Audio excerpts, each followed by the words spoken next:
एक बार की बात है, उदयपुर गांव में एक ज्ञानचंद नाम का पुजारी रहा करता था। वो गांव के एक छोटे से मंदिर में पूजा पाठ किया करता था, लेकिन ज्ञानचंद एक कपटी और लालची इंसान था। एक दिन गांव का सबसे धनी बनिया कुछ सोने की मोहरें और चांदी के सिक्के लेकर मंदिर आता है और ज्ञानचंद पुजारी से बोला, ये लीजिए पुजारी जी, आज भगवान के चरणों में देने के लिए कुछ दान लाया हूँ। अरे हाँ हाँ, क्यों नहीं।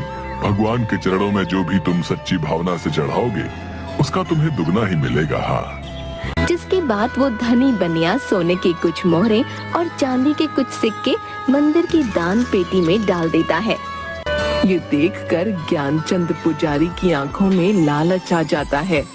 अरे बाबा, इतना सारा धन अगर ये मुझे मिल जाए तो मेरे तो मजे ही आ जाएंगे। हाँ बाबा, पूरी जिंदगी इस मंदिर का पुजारी बनकर नहीं गुजारनी पड़ेगी। हाँ। अच्छा पुजारी जी, अब मैं चलता हूँ। जिसके बाद वो वहाँ से चला जाता है। तभी ज्ञानचंद दान पात्र में से धन निकालकर एक पोटली में अपने घर ले जाता है। अरे आज आप इतनी जल्दी मंदिर से आ गए, ये आप क्या लाए हैं जी? अरे अरे भाग्यवान, ये देखो, आज मैं अपने लिए कितना सारा सोना चांदी लेकर आया हूँ। अब देखना भाग्यवान, हम मौत से अपना जीवन गुजारेंगे। हाँ देखो देखो, तुम ही देखो कितना सारा धन है। अच्छा, अब हम यहाँ और नहीं रह सकते, हमें यहाँ से जाना होगा। चलो यहाँ से। थोड़ी दूर चलने पर वो एक जंगल में पहुँचे, जहाँ उसे एक घास से बनी झोपड़ी दिखाई दी। अरे देखो भाग्यवान, वो सामने झोपड़ी है। चलो चलो, आज रात हम उस झोपड़ी में काट लेंगे, सुबह होते ही यहाँ से निकल जाएंगे। ठीक है जी, जैसा आप ठीक समझें। वे दोनों उस झोपड़ी के अंदर जाते हैं। झोपड़ी में एक तरफ आग जल रही होती है और एक जगह कुछ जानवर की हड्डियां पड़ी होती हैं, जिसे देखकर ज्ञानचंद की पत्नी थोड़ी डर जाती है। देखिए जी, मुझे ये झोपड़ी सही नहीं लग रही। देखिए ना, यहाँ जानवर की हड्डियां भी बिखरी पड़ी हैं। नहीं नहीं, चलिए आप यहाँ से। अरे भाग्यवान, अब इतनी रात को हम आखिर कहाँ जाएंगे? भाग्यवान, कहीं ऐसा ना हो कोई हमसे हमारा ये धन छीन ले। नहीं नहीं, मैं ऐसे नहीं होने दे सकता। हम अच्छा ठीक है जी, आप मेरी सुनते ही कब हैं, जैसा आप ठीक समझें। अरे बाबा, आज तो पेट भरकर भोजन मिला है।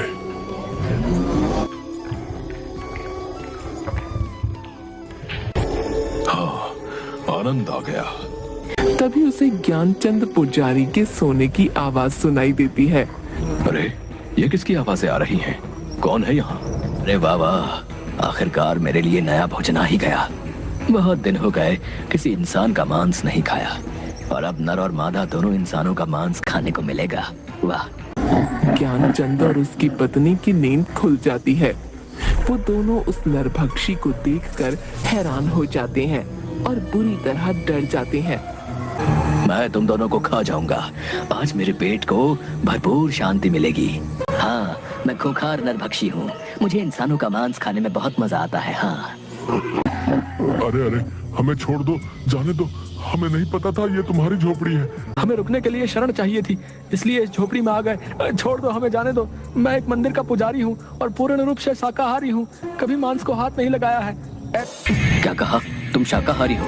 तुम दोनों को खाकर मुझे न स्वाद आएगा और न मजा, इसलिए मैं तुम दोनों को नहीं खाऊंगा। लेकिन तुम्हें इसके बदले में मेरे लिए जंगल से जानवर का मांस लाना होगा। जाओ और जाकर मेरे लिए मांस लेकर आओ। मेरी भूख को शांत करो, जाओ, वरना मैं तुम्हें ही खा जाऊंगा। हाँ हाँ, क्यों नहीं, हम दोनों अभी जंगल जाते हैं और तुम्हारे लिए किसी जानवर का मांस लेकर आते हैं। नहीं, तुम दोनों नहीं जाओगे, सिर्फ तुम जाओगे। अगर तुम वापस मेरे लिए मांस लेकर नहीं आए तो तुम्हारी ये पत्नी मेरे पास यहीं मेरी झोपड़ी में रहेगी।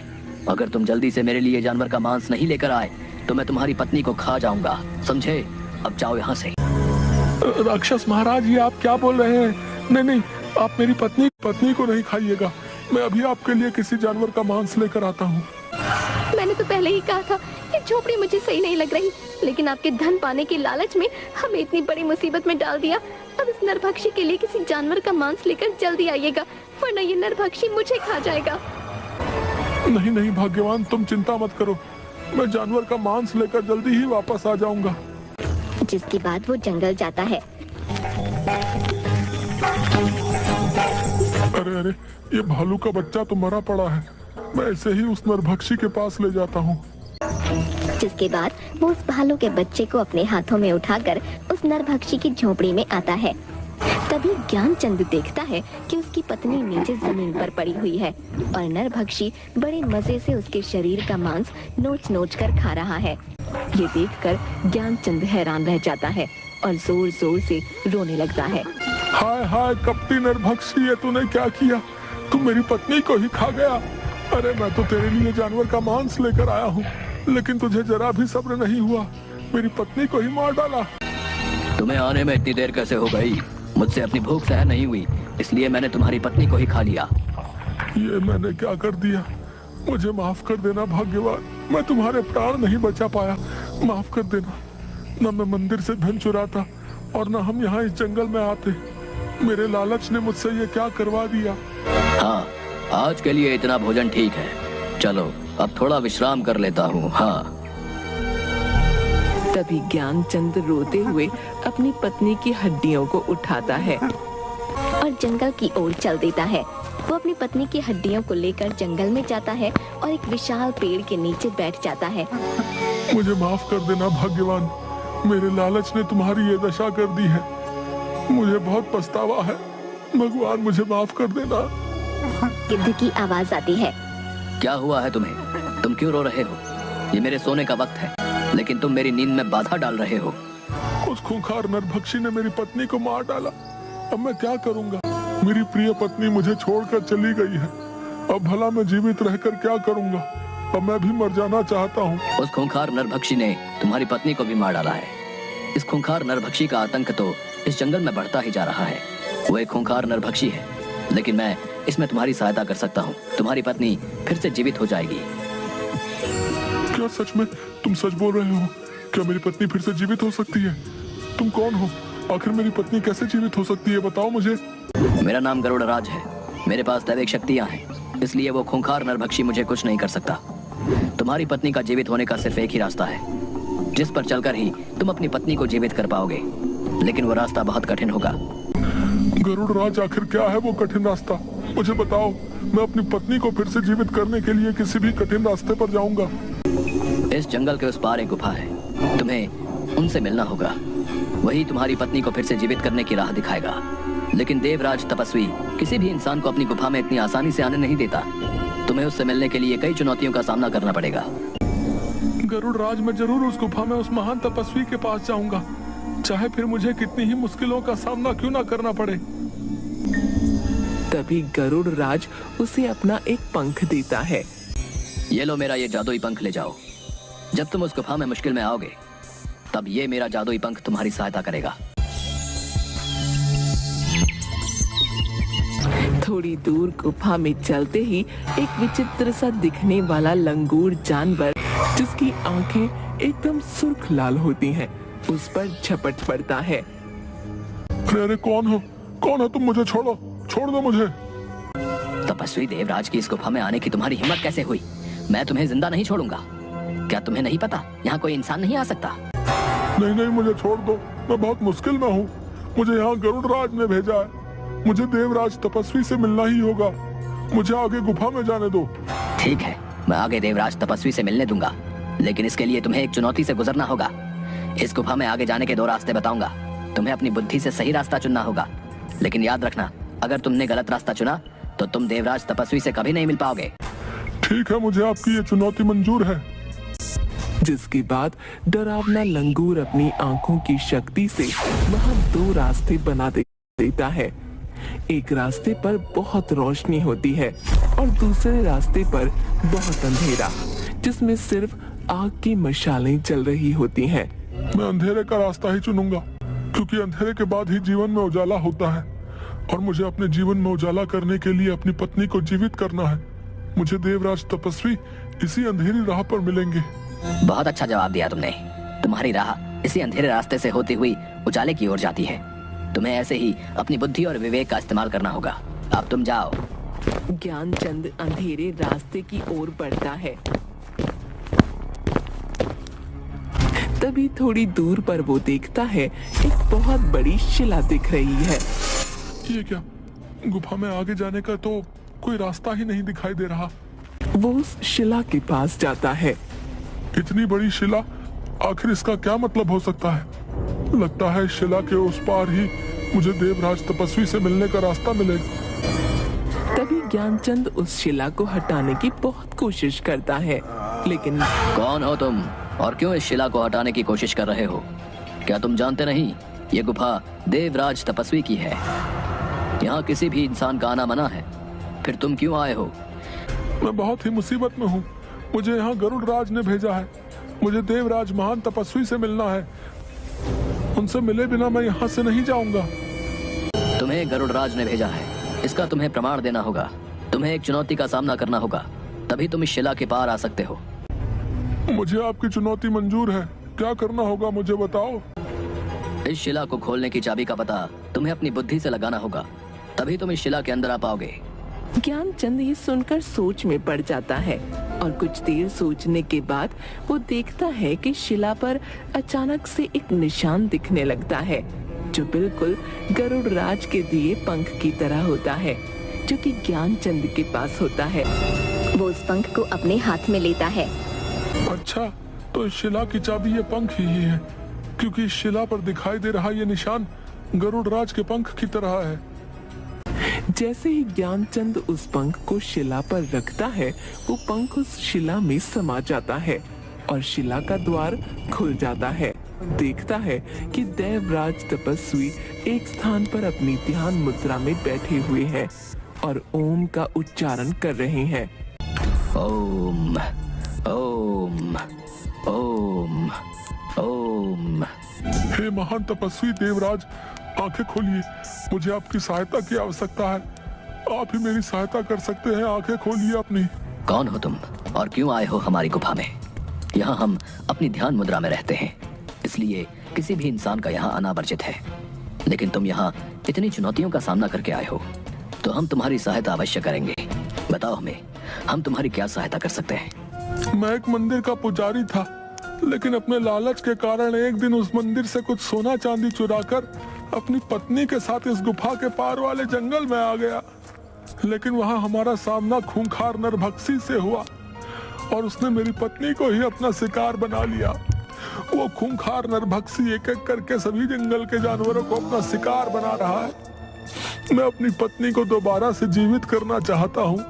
मेरी पत्नी की जान मेरे ही लालच के कारण गई है, इसलिए मैं अपनी पत्नी को फिर से जीवित करना चाहता हूँ। अब आप ही मेरी सहायता कीजिए देवराज। दुष्ट व्यक्ति, तुमने अपने लालच के कारण अपनी पत्नी को गवा दिया है। मैं तुम्हारी सहायता नहीं करूंगा, जाओ यहाँ से। नहीं नहीं देवराज, ऐसा मत बोलिए। आप एक महान तपस्वी हैं, मैं जानता हूँ। मुझे लालच नहीं करना चाहिए था, लेकिन अब मैं अपनी पत्नी को फिर से जीवित करना चाहता हूँ। मेरी सहायता कीजिए। अच्छा तो ठीक है, मैं तुम्हारी सहायता अवश्य करूंगा, लेकिन इससे पहले तुम्हें मेरे 2 सवालों का उत्तर देना होगा। तुम्हारे दूसरे उत्तर में ही तुम्हें वो वस्तु मिलेगी जिससे तुम अपनी पत्नी को दोबारा जीवित कर सकते हो, और उस खूंखार नरभक्षी का विनाश भी उसी से होगा। इसलिए तुम्हें अपनी बुद्धि और विवेक का उपयोग करके ही दोनों उत्तर देने होंगे। अगर कोई भी उत्तर गलत हुआ तो हम तुम्हारी सहायता नहीं करेंगे। तुम्हें यहाँ से खाली हाथ ही जाना होगा। नहीं नहीं तपस्वी देव, मैं यहाँ से खाली हाथ नहीं जाना चाहता। मैं आपके दोनों सवालों का सही उत्तर देने की जरूर कोशिश करूंगा। तो बताओ, तुम्हारा पहला प्रश्न है, इस संसार में मनुष्य के जीवन में भाग्य बड़ा है या बुद्धि? आपके इस प्रश्न का उत्तर बुद्धि है देवराज तपस्वी, क्योंकि मनुष्य के जीवन में बुद्धि ही वो मार्ग है जिस पर चलकर भाग्य को बदला जा सकता है। भाग्य कभी भी बुद्धि को नहीं बदल सकता है, लेकिन बुद्धि में वो गुण होते हैं कि वो भाग्य को बना और बिगाड़ सके। इसलिए भाग्य और बुद्धि में बुद्धि ही बड़ी है। तुमने बिल्कुल सही उत्तर दिया है। मनुष्य अपनी बुद्धि से ही कुछ भी हासिल कर सकता है। भाग्य का मार्ग बुद्धि के मार्ग के आगे छोटा होता है। अब तुम्हें अपने दूसरे प्रश्न का उत्तर देना होगा। यह प्रश्न तुम्हारे लिए बहुत महत्वपूर्ण है और कठिन भी। अगर तुमने इसका सही उत्तर नहीं दिया तो तुम्हें यहाँ से खाली हाथ ही लौटना होगा। तो बताओ, इस संसार में मनुष्य के जीवन में भूख, प्यास, नींद और आशा, इन चारों में से सर्वश्रेष्ठ क्या है? ज्ञानचंद सोच में पड़ जाता है। आपके दूसरे प्रश्न का उत्तर आशा है देवराज, क्योंकि आशा अर्थात उम्मीद पर ही ये संसार टिका हुआ है। क्योंकि मनुष्य के जीवन में एक आशा ही होती है जो मनुष्य के जीवन में कठिन से कठिन कार्य को भी करने की ताकत देती है। मनुष्य जीवन में आशा घने अंधेरे में उस रोशनी की किरण की तरह है जो मनुष्य को घनघोर कष्ट में भी जीने की प्रेरणा देती है। मैं तुमसे बहुत खुश हुआ। तुम्हारी बुद्धि ने मुझे प्रभावित किया, इसलिए मैं तुम्हारी सहायता अवश्य करूंगा। तभी तपस्वी उसे एक जल से भरा अपना लोटा देते हैं। ये लो, ये अमृत ही तुम्हारी सहायता करेगा।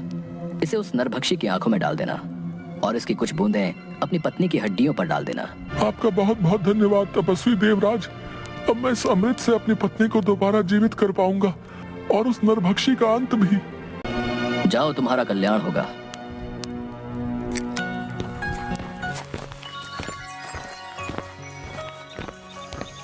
जिसके बाद ज्ञानचंद अमृत लेकर उसी जंगल में जाता है। तभी उसे वो नरभक्षी मिलता है। नरभक्षी ज्ञानचंद के हाथ में वो अमृत का लोटा देख लेता है। अच्छा, तो तू उस तपस्वी देवराज के पास गया था। उसने ही तुझे मेरे अंत का रास्ता बताया होगा, लेकिन मैं ऐसा नहीं होने दूंगा। मैं तेरे सामने ही नहीं आऊंगा तो तू मेरी आंखों पर यह अमृत भी नहीं डाल पाएगा। लेकिन मैं तुझे जिंदा नहीं छोड़ूंगा। हाँ, मैं तुझे भी खा जाऊंगा। अपने दांतों से उसकी गर्दन से पकड़ लेता है। तभी वहाँ गरुड़ राज पेड़ से खूंखार नरभक्षी के ऊपर छलांग मारता है और नरभक्षी ज्ञानचंद की गर्दन को छोड़ देता है। यह तूने अच्छा नहीं किया गरुड़। मैं तुझे भी जिंदा नहीं छोड़ूंगा। आज तुम दोनों को खाकर ही मैं अपनी भूख मिटाऊंगा। हाँ। कि तभी अचानक से ज्ञानचंद अपने हाथ में उपस्थित अमृत खूंखार नरभक्षी की आंखों में डाल देता है। अमृत डालते ही वो नरभक्षी जोर जोर से चिल्लाने लगता है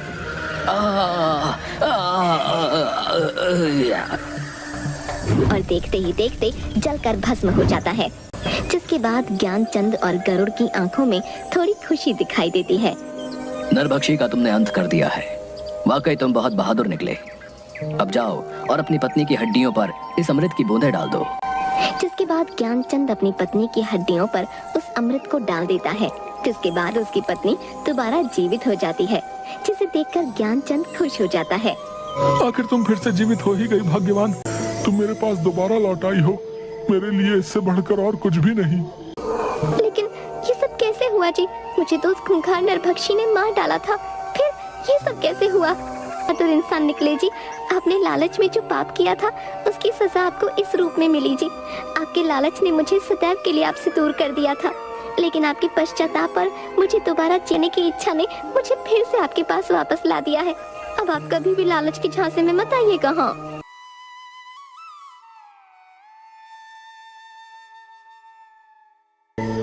नहीं भाग्यवान, मुझे समझ आ गया है। उसके बाद दोनों घर चले आते हैं